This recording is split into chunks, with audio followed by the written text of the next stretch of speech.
Olá, sejam todos muito bem-vindos. Está começando mais um Giro Novo Dia, aquele programa que te mantém informado, que te traz assuntos que estão em pauta. Hoje a gente vai falar sobre um tema que já foi trazido aqui, mas dessa vez a minha convidada é uma especialista no assunto, até porque ela vive essa questão, como ela também estudou para lidar com essa situação que é a questão do TEA, que é o transtorno do espectro autista.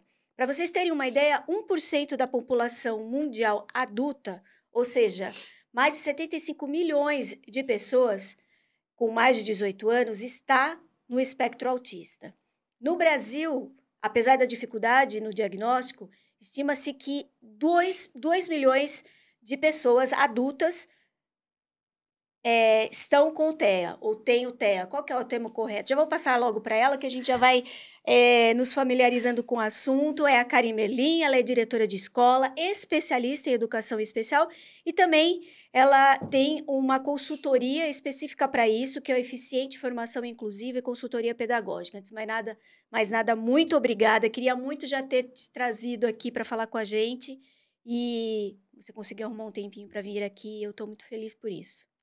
Obrigada, eu que agradeço, Marcinha. Vamos falar de Marcinha, Marcinha, Marcinha, né? Porque eu te conheci como Marcinha. Mas exatamente. E aqui a intimidade a gente não perde, pode ficar à vontade. Tá ótimo. O termo correto, quando a gente fala TEA, a pessoa está no TEA, a pessoa tem TEA, qual que é a terminologia correta? Então, existe uma briguinha boa aí, tá? Então, as pessoas, algumas dizem pessoas com autismo. Ok.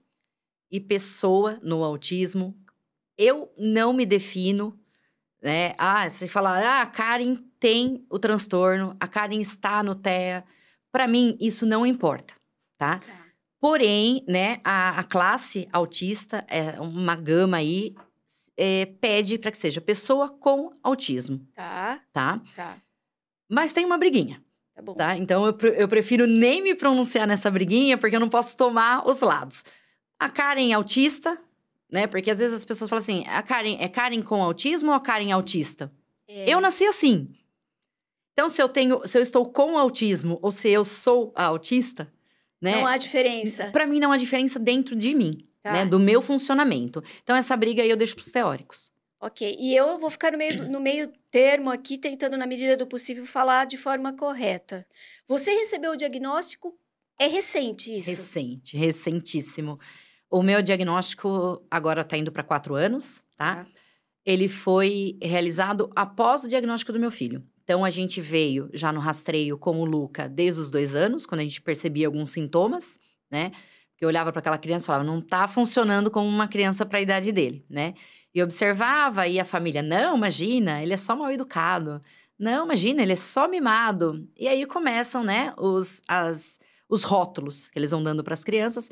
Porque vocês não têm outro filho, por isso que assim, vocês mimam demais. E eu, não é só isso. Pode ser que até mimasse mesmo, porque eu idealizei aquela criança, né? Eu me preparei para aquilo, eu me programei para aquilo. Mas tinham sintomas que não eram da fase, né? Que ele não estava atingindo ali dentro da fase da janela de oportunidade de desenvolvimento dele. E aí a gente começou o rastreio, não fomos muito felizes por 3 anos, não encontramos profissionais tão capacitados na época aqui no nosso município. Então, de passar por consultórios médicos e o profissional da saúde em 20 minutos, diagnosticar meu filho com transtorno global do desenvolvimento. Ou outro, ele tem transtorno opositor desafiador. Não, ele é só uma criança com início de depressão. E a criança com ali de 3 a 5 anos passando por diversos estágios, tá? De diversos laudos. E eu não admiti aquilo. Até que conheci uma neuro fantástica, tá? Quer falar o nome dela? A gente Sim, agradece. doutora Juliana Almeida. Uma linda, que eu levei para ela essa angústia, né? E ela não olhou para mim e falou assim, não, é da idade, fique tranquila. Ela, não, vamos rastrear essa criança, né? E me indicou alguns profissionais, e dentro do que ela me indicou, era uma pessoa que eu queria muito, que avaliasse meu filho, que não era pelo convênio, seria uma questão particular mesmo, a família iria custear, que era o Dr. Djalma Freitas, que faleceu agora em dezembro, uma grande perda para nossa cidade, né? E levei ele para o Djalma e começamos o rastreio no Luca. Em questão, acho que de 4 a 6 meses, a gente fechou todo o rastreio nele, com a aplicação de todos os protocolos, né? E ele deu a hipótese, sim, do autismo. Voltamos para a doutora Juliana, que validou realmente. E começamos aí o estudo genético do Luca. E ela pediu alguns exames genéticos. E o Luca fez, né, um rastreio também genético. Em Campinas, porque Jundiaí não tem, né? Mas lá só colhe, porque em qualquer lugar colhe aqui e manda para os Estados Unidos. Após uns 80 dias ficou pronto e o geneticista me chamou, junto com meu esposo, para dar o resultado, né? Se haveria alguma mutação genética ou não, que o Luca houvesse criado ou se ele herdou.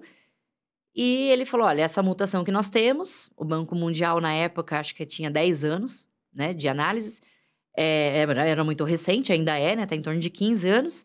Falou, não existe estudo genético para essas mutações ainda. Então, a gente vai levar essa questão da mutação do Luca para esse estudo.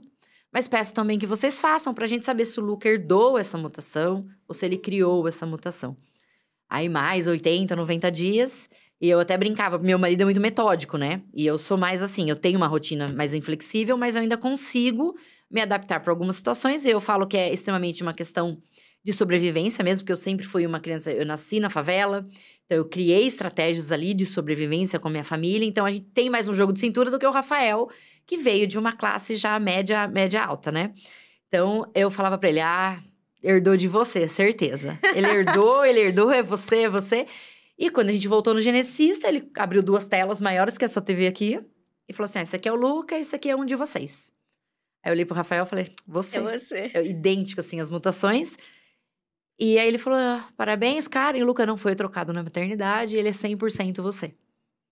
Então eu achei fantástico isso, foi quando eu comecei a me encantar pela genética, que agora eu amo estudar a questão genética, hereditária. E é uma coisa, assim, fascinante, porque hoje eu consigo ver que o meu filho, ele tem também, né, muitos sintomas que ele tem, sou eu pequena. Quando eu olho assim, só que naquela época a mãe dava uns tapas, botava de castigo, a escola expulsava, tinha que ser transferido de escola, né? Sim. Hoje a gente consegue já nortear melhor essa conduta. Você percebe ao longo dos anos, você mais do que ninguém acho que pode responder, acho não pode responder essa minha pergunta, você percebe avanços no que diz respeito à sociedade conseguir acolher essa criança ou esse adulto? Seja um profissional da saúde mental, seja um educador, ou você ainda nota muita dificuldade? Eu vou falar, eu enquanto usuária dos sistemas, tá? Ok. De saúde, educação, esporte, cultura, lazer, eu ainda vejo que a gente está muito aquém do que a gente deseja. Estamos caminhando a passos bem curtos, né? Nós não temos uma política pública, tanto o Brasil, estado, município, né? Quando a gente pega de cima para baixo, né?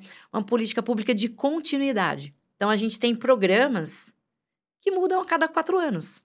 Independente dos governos, se o governo vai ter continuidade ou não. Então, a gente vê, assim, entram pessoas novas, isso aqui não serve mais. Vamos fazer dessa forma. E isso prejudica o quê? Todo o andamento, porque nem tudo é ruim, nem tudo é bom, Sim. né? Então, eu acho que quantificar, o que falta para o Brasil é quantificar as ações, né? No sentido de qualidade mesmo. Vou quantificar quantas coisas foram boas. Então, vamos deixar isso aqui? Vamos, né, esquecer o ego. Vamos esquecer o ego e pensar nos usuários desses sistemas? Eles precisam disso. E não partir sempre do zero, que a gente fica patinando, né? Então, às vezes, uma coisa está muito bacana, aí muda um governo, seja federal, estadual, municipal, ou tem até continuidade, mas aí mudam as pessoas que estão dentro, né, dessas secretarias, diretorias, seja o que for. Elas falam, não, agora vamos fazer de outra forma. Então, eu acho que isso é muito prejudicial.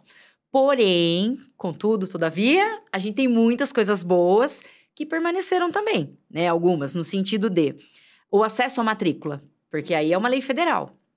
A criança pode estar, se for desejo da família, na escola regular ou na escola de educação especial. A família pode decidir por isso. Bacana. Mas só um papel não me garante que ela vai se desenvolver. Então, eu acho que a política pública do desenvolvimento dessa criança, ela precisa ser mais eficaz.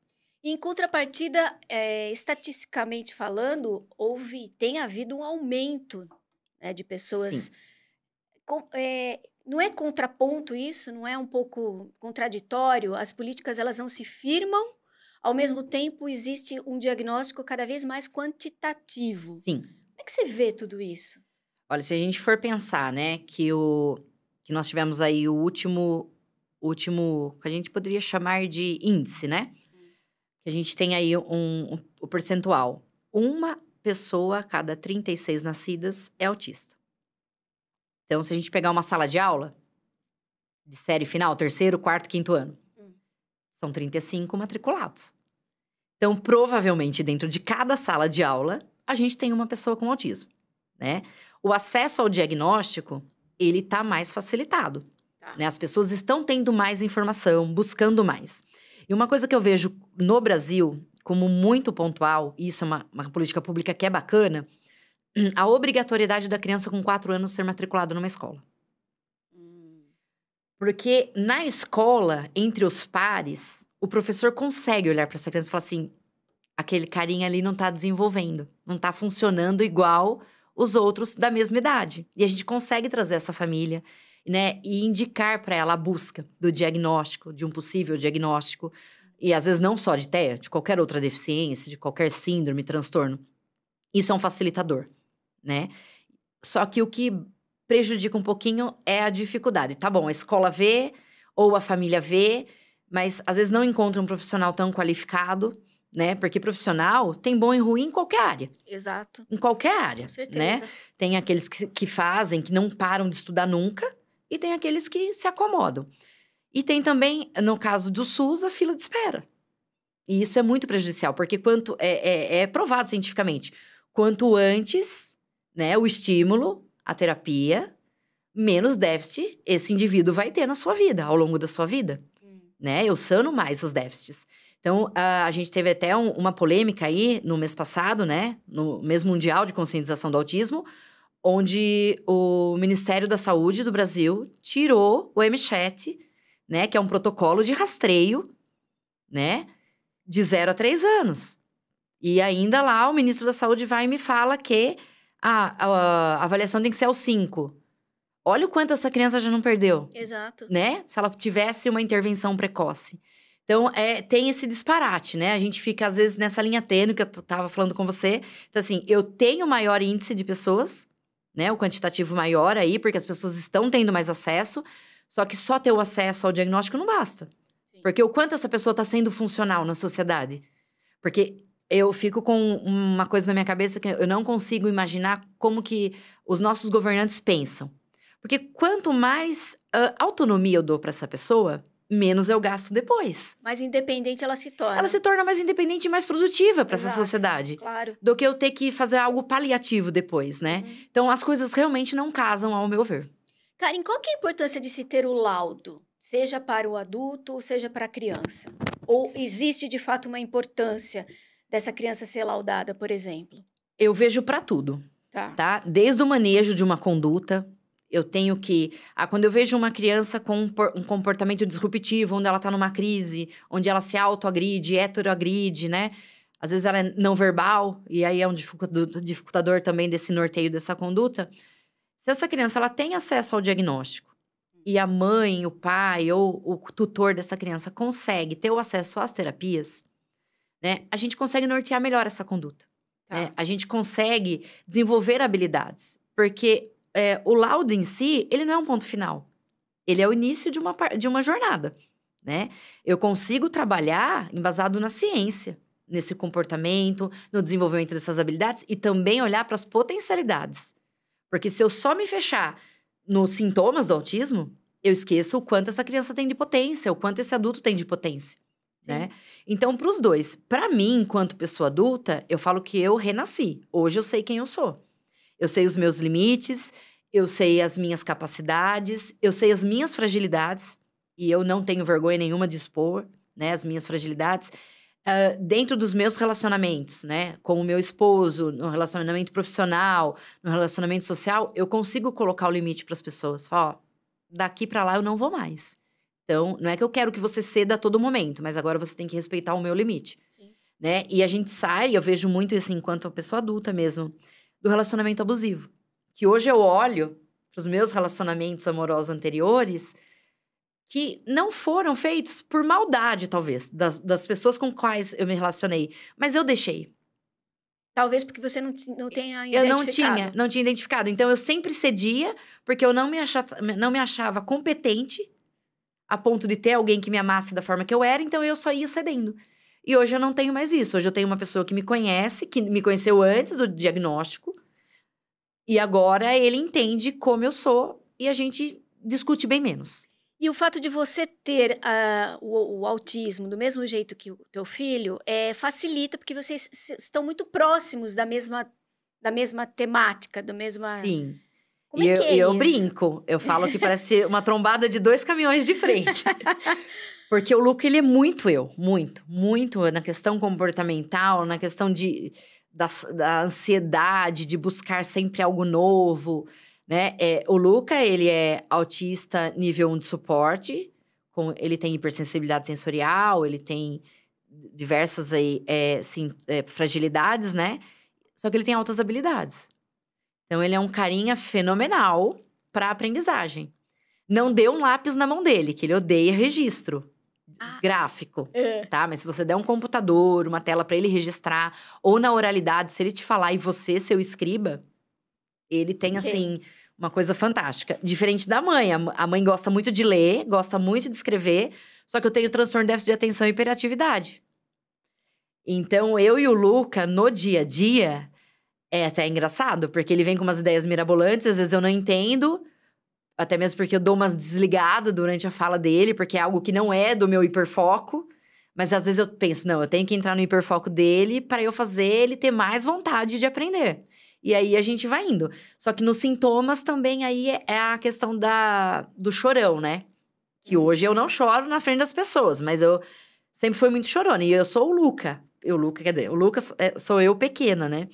De você falar um pouco mais ríspido e ele já se fechar e se travar. De não conseguir responder pra você, tipo, eu não fiz isso. Não é justo você falar isso assim comigo, não fui eu. Eu vejo muito eu pequena hoje no Luca. Então, eu tento sempre, quando eu falar com ele, diminuir um pouco o meu tom de voz, que eu sou muito expansiva. Filho, porque você fez isso? Olha, não vai ter punição, porque a gente não trabalha com punição em casa, né? Não existe punição. A gente vai precisar conversar. Não foi bacana. A gente precisa de novos combinados. Olha, você fez isso, não foi legal. E se fosse você no lugar do seu amiguinho, no lugar da pessoa que você ofendeu verbalmente, ou que de repente você agrediu fisicamente, né? Então, como que a gente podia mudar isso, né? Então, a gente vai trabalhando algumas estratégias dele. Ó, tá vendo que vai ter uma desregulação? Tá na sala de aula? Levanta, vai no banheiro, lava o rosto, dá uma volta na quadra. Né? Vamos fazer um combinado lá com a Pro, que você vai sair, de repente não dá tempo de pedir autorização para sair. É mais forte que a gente. Mas então, aí ouvindo você falar, me vem à mente o seguinte: quão importante é um profissional... aqui vou me atentar à questão da educação mesmo. Porque onde fica essa criança a maior parte do tempo, né? Depois da casa. Quão importante é ter um profissional preparado para? Então, a minha pergunta é... por que a rede, né, de um modo geral, ela não tem esses profissionais capacitados para lidar com essas crianças? E volto a citar novamente a questão do número. O que se vê, até projeções, é de cada vez mais aumento, né, de crianças. Então, como é que você avalia a falta desse profissional presente na vida dessa criança? Porque você, adulta, consegue se defender. Sim. Mas e a criança, né? Exato. Então, e aí? É triste, né? A gente sabe que muitos municípios têm trabalhado na questão de formação, mas a gente não vê uma formação continuada. De novo, a continuação. Né? Porque não adianta, eu vou estudar os sintomas do autismo. Ok, cada indivíduo é um, né? Eu apresento alguns sintomas que às vezes não na mesma intensidade que você, né? Eu tenho algumas potencialidades que outro autista não tem. Eu tenho fragilidades que outro autista não tem. Então, eu falo sempre da importância, né? Se houvesse, que é um grande sonho, né? Eu vejo eu como profissional da educação e formadora, né? Aí trabalho com a consultoria para educadores, para a área da saúde, de ter um analista do comportamento supervisionando o trabalho, né? Mas vocês querem enfiar o especialista da área da saúde dentro da educação? Não dá mais pra gente trabalhar em separado. E não há uma concorrência porque também, o funcionamento dessa criança é biopsicossocial. Né? Ela não tem uma chavinha de desliga. Sim. Ah, agora eu vou abrir minha chavinha para aprender língua portuguesa. Agora eu vou desligar que eu vou aprender matemática. Agora eu vou desligar que eu vou aprender a conversar com as pessoas em público. Tudo acontece ao mesmo tempo, né? Então, a importância de ter pessoas dando essa formação continuada para nós, né, que somos educadores, aí, que trabalhamos na área da educação, também na saúde, porque é porta de entrada dessas crianças, desses adolescentes e adultos, para ter esse olhar. Porque o acolher, ele não pode ser só no primeira semana de aula. O acolher é a todo momento. É em cada crise, é nortear uma conduta, é uma contenção numa crise onde essa criança está se colocando em risco, né? Esse adolescente, esse adulto se colocando em risco. Como fazer, né? No dia a dia. Porque às vezes a gente se pega muito assim, ele precisa se alfabetizar. Ok, mas aí as habilidades rudimentares lá atrás, ele aprendeu a sentar? Qual o tempo de concentração que ele tem? Está sendo trabalhado? Como que está sendo trabalhado isso? Ou eu só estou olhando para o momento da crise, né? Ele teve uma crise, um comportamento disruptivo e ele agrediu alguém ou ele se autoagrediu. Ok, e o que estava sendo dado antes? O que estava sendo trabalhado antes? Será que ali, a minha estratégia antes não foi o estopim para isso acontecer? Claro. Porque eu só culpabilizo o indivíduo. Ele teve uma crise, ele bateu em alguém. Ok. E o que aconteceu antes? Qual foi o fator antecedente dessa crise? Que Como que tá desencadeou? vindo? Porque não é do nada. Sim, claro. Não acontece do nada. Ninguém tá aqui, eu tô conversando com você e de repente eu vou agredi-la. Claro. Né? Não é do nada que acontece. Então, as pessoas precisam entender isso. E ainda mais nós que somos educação, parar com essa coisinha, sabe?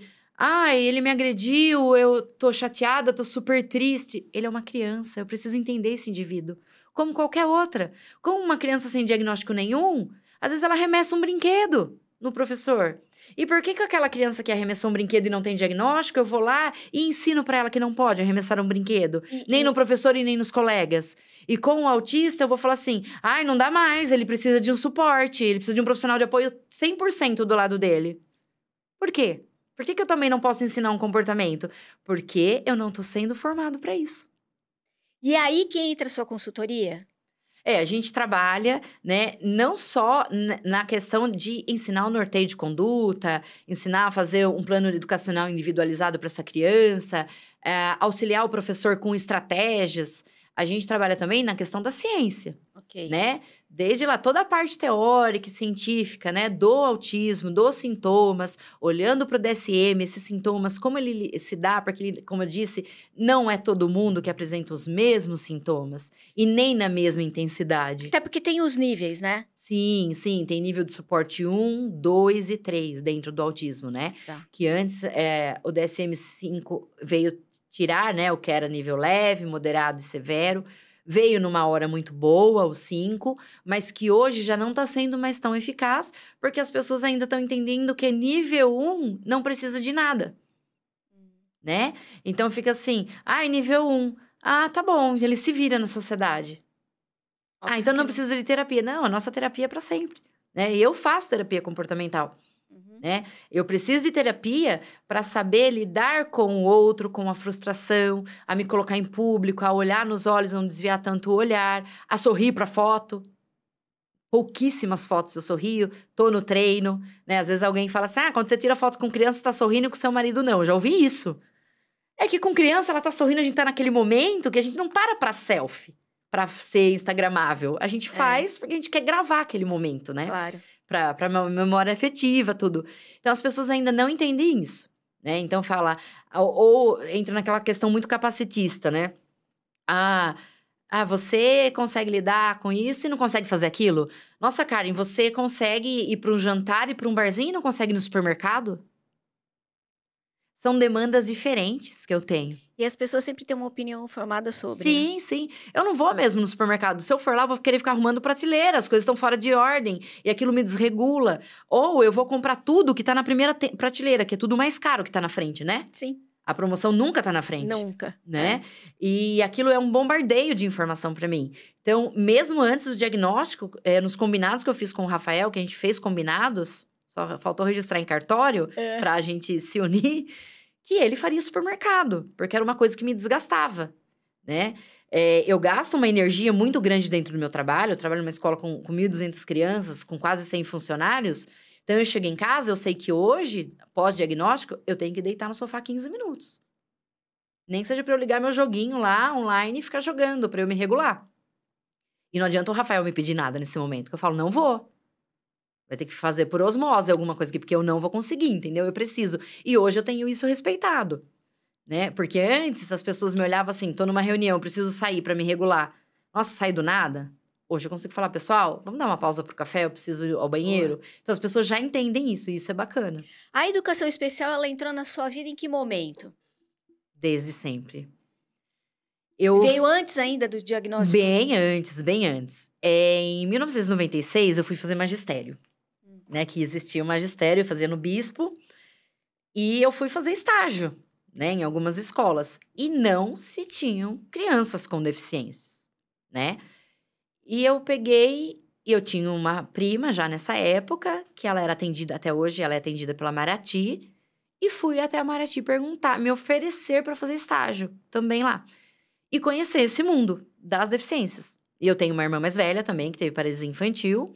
Então, era uma coisa muito próxima, né? As pessoas com deficiência na família, mas elas não iam para a sociedade. Elas ficavam dentro das instituições. E também, quando, aos domingos, eu morava perto do convento, e eu ia almoçar com as freiras, acho que era o primeiro ou segundo domingo no mês. E tinha algumas crianças que as mães levavam também para almoçar com as freiras. Então, eu comecei a olhar para essas crianças. Quando eu fui fazer faculdade, tinha pedagogia em gestão escolar ou pedagogia em deficiência da audiocomunicação. E eu escolhi em deficiência da audiocomunicação. E fiquei no mundo da deficiência auditiva um bom tempinho. Só que em 2002, quando eu estava aqui no município, meu primeiro emprego de funcionalismo público foi aqui em Jundiaí, em 2002, o município emprestava professores da rede pública para a instituição. E eu escolhi a Marati. E eu fui para lá. Trabalhava com em torno de 20, 25 adultos em treino, norteio de conduta, para preparar eles para ir para o mercado de trabalho. E depois não saí mais da educação especial. Fui um pouco para a rede regular em Jundiaí. Não me adaptei muito, né? Só com crianças sem deficiências. Tinha algumas, mas eram pouquíssimas. Aí acabei indo para a EJA, onde a gente tem adultos não diagnosticados, né? Então, eu trabalhava dentro das obras, o município também emprestava para as construtoras. Então, dentro das obras, eu trabalhava com os meninos das obras pós-horário, término de obra. E aí, depois eu fui para o atendimento educacional especializado, depois para a supervisão de educação especial inclusiva do município, e depois fui para a direção. Quando eu cheguei na direção em 2017, a inclusão já estava, né? Bem encaminhada. Já estava bem encaminhada no município. E hoje é o que a gente vê de 3, 4 crianças com deficiências por sala, a gente tem no município. Na minha escola, pelo menos. Com relação ao diagnóstico, a gente sabe que às vezes ele vem tardio, ele vem de forma incorreta. Quando a gente fala em criança e em adulto, para algum em especial é mais difícil esse diagnóstico chegar de forma correta? Olha, com o Luca, eu passei por diversos, né, erroneamente. Comigo, quando eu fui buscar direto uma clínica especializada em diagnóstico tardio. Tá. Né? Então, a gente sabe aí que... A gente fala tardio, acho que é só adulto, né? Se a criança já chegou na adolescência sem diagnóstico, já é tardio. Já chegou com 10 anos, já é tardio. Perdeu um monte, né? Porque a gente já imagina o diagnóstico na primeira infância. E se perde muito. Porém, anterior ao diagnóstico, eu tive outros. Porque eu não tive ninguém que olhou pra mim e falou, é sintoma, né? Então, eu tive diagnóstico de transtorno depressivo globalizado, social geral, alguma coisa assim, não me recordo agora o nome certinho. Mas era que eles falavam que era uma depressão generalizada. E tomando medicação para depressão, né? Transtorno do pânico, síndrome do pânico, tive vários que outros. Risco, né? Que e perigo. Tomando medicação. E isso são comorbidades ao autismo? Sim. Sim. Porém... Não necessariamente. Não necessariamente. Nem todo autista vai ter essa comorbidade. Mas eu tinha sintomas que hoje eu vejo que eram nítidos. Só que eu nunca encontrei um especialista em diagnóstico tardio nesse percurso, né? Nessa minha trajetória de vida.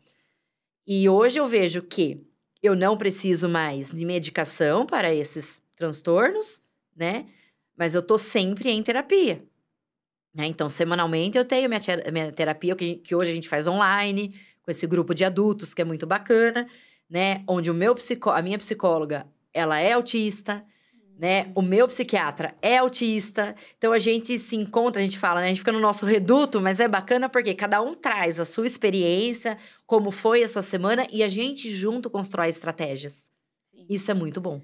Medicação, no caso do autista, existe ou é a terapia mesmo que dá o norte? A medicação não é para o autismo, é para os sintomas, né? Ok. Ela vem para regular alguns sintomas.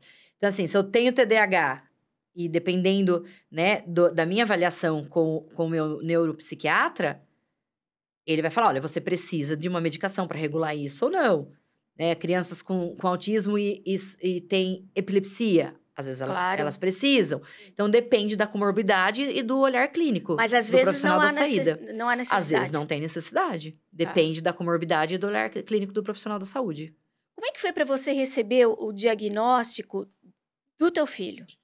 Foi mais difícil do que o seu? Não, eu acho que por eu sempre trabalhar com a deficiência. Parecia que você já estava intuindo, né? Quando o Lucas chegava com quase 2 aninhos da escola, com a mochilinha, e queria alinhar o porta-retrato do painel de casa, eu já falava, tem alguma coisa aí. Né? Quando ele pegava os carrinhos e alinhava, ele não dava uma função para aquela brincadeira, porque alinhar carrinho não é brincar de carrinho. Sim. Né? Alinhar bonequinho não é brincar de boneco. Sim. Né? Então, eu já via alguns sintomas ali, algumas crises sensoriais, né? Algumas rejeições a alguns certos tipos de alimento. Então, quando a gente começa a olhar algumas coisas... Então, eu já estava, quando eu tinha o diagnóstico, é transtorno opositor desafiador. Eu falava, não é. Né? Pode até ser que seja uma comorbidade, mas não é só isso. Existe algo além, né? E então, para mim, foi muito melhor ele ter o diagnóstico, aquilo que eu falei, porque daí eu busco já a terapia correta para o meu filho, o apoio terapêutico dentro, né? Que ele faz em aba, em análise do comportamento, os terapeutas ali trabalhando essa questão comportamental com ele, o funcionamento dele, orientando os profissionais que vão atender ele em outras esferas. Então, a questão do déficit motor do Luca é muito grande, então a gente leva para o esporte para sanar esse déficit também. Então, hoje ele fazia basquete e tênis, hoje ele está só no tênis, porque agora começou a casar os horários, não dá mais, aí ele optou por ficar no tênis. E a gente vai fazendo isso para quê? Para que ele tenha maior funcionalidade e se torne cada vez mais autônomo. Sim. Então, eu acho que não doeu em mim nem nele o diagnóstico. O que dói é o pós-diagnóstico. Né? Ainda é o olhar do outro. É birra. Né? E às vezes a pessoa só pensar, eu falo, gente, pensa, ninguém é proibido de pensar, guarda pra você. Não fala, né? Não fale. Ou pergunte. É melhor você perguntar e ter ali, de repente, uma pessoa que é um tutor de uma criança, ou eu mesmo perguntar sobre a minha vida e eu falar, né? Olha, eu funciono assim. Tô tentando melhorar nisso. Tô fazendo terapia pra isso. Tô tentando, né, ficar melhor nisso, do que você rotular. O rótulo, ele é muito... Cruel. Cruel, é essa a palavra. O rótulo é cruel. Você falar...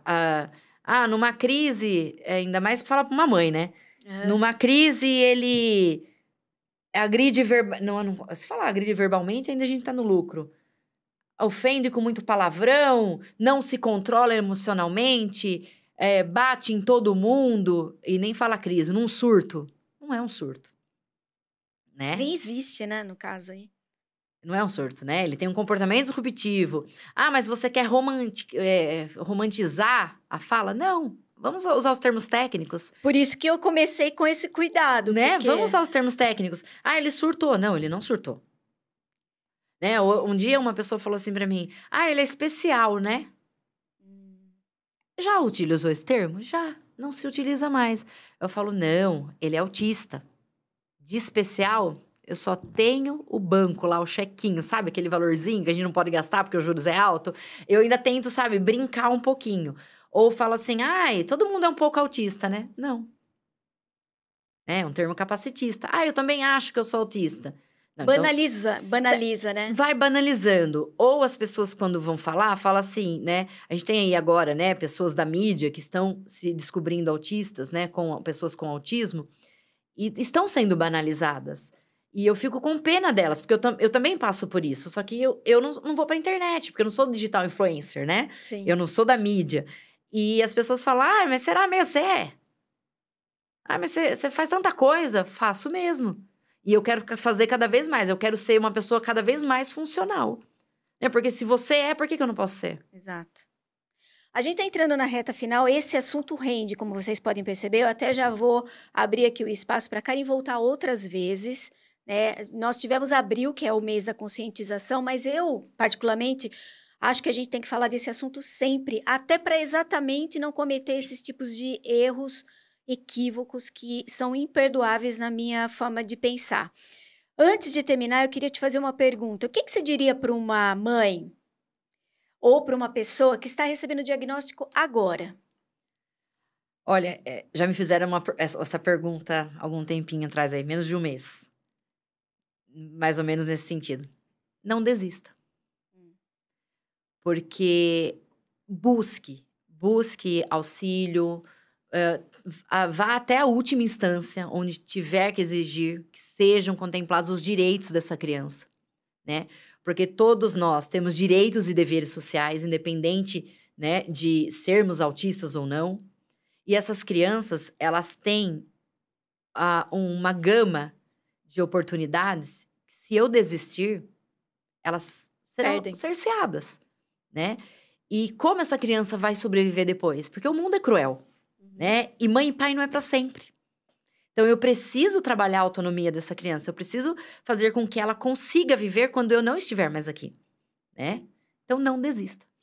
E, por fim, como é que você imagina o mundo, ainda que utópico, hoje, nos dias de hoje, para a gente poder acolher os autistas?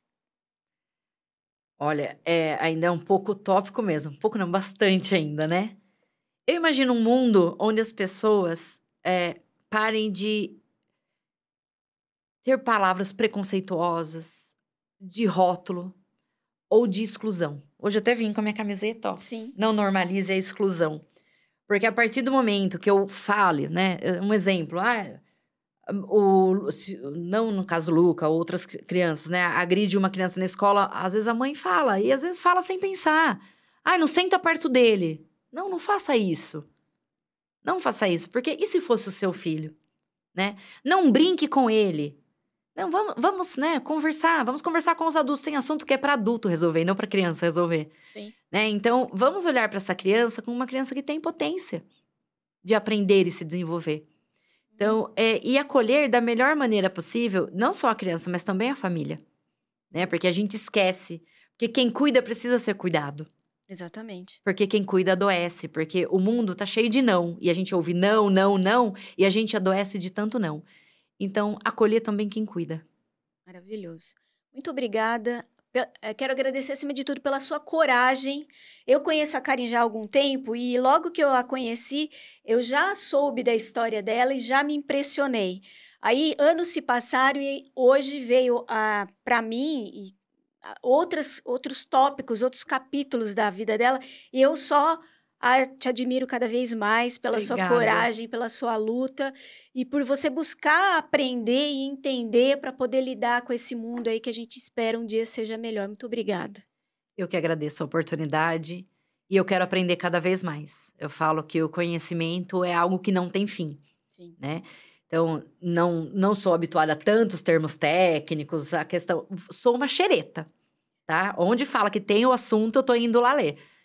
E eu agradeço demais a oportunidade de estar aqui, porque eu acho que quanto mais informação, o preconceito é menor. Exato. Quanto mais eu levar para as pessoas que nós autistas somos capazes de estar onde estamos, podemos estar onde queremos, onde desejarmos estar, e a sociedade vai ter que estar aberta para isso e aprender a lidar com o autista, e não só lidar no termo de educação, de um esporte, não, a lidar socialmente. Sim, né? Acima de tudo, né? E não olhar para e falar assim, deixa ele ali quietinho, ele é autista. É isso aí. Obrigada mais uma vez. Obrigada a você. Antes de terminar, eu queria dizer o seguinte, a gente realmente precisa criar uma sociedade que acolha a todos, independente do que quer que seja. Acho que passou da hora da gente fazer isso. E se para você está sendo difícil, eu sugiro que você pratique a empatia. Talvez esse possa ser o começo da sua transformação para que a gente tenha um mundo aí um pouquinho melhor. Esse giro está terminando, eu volto logo mais com outro assunto. Eu espero você. Beijo, tchau.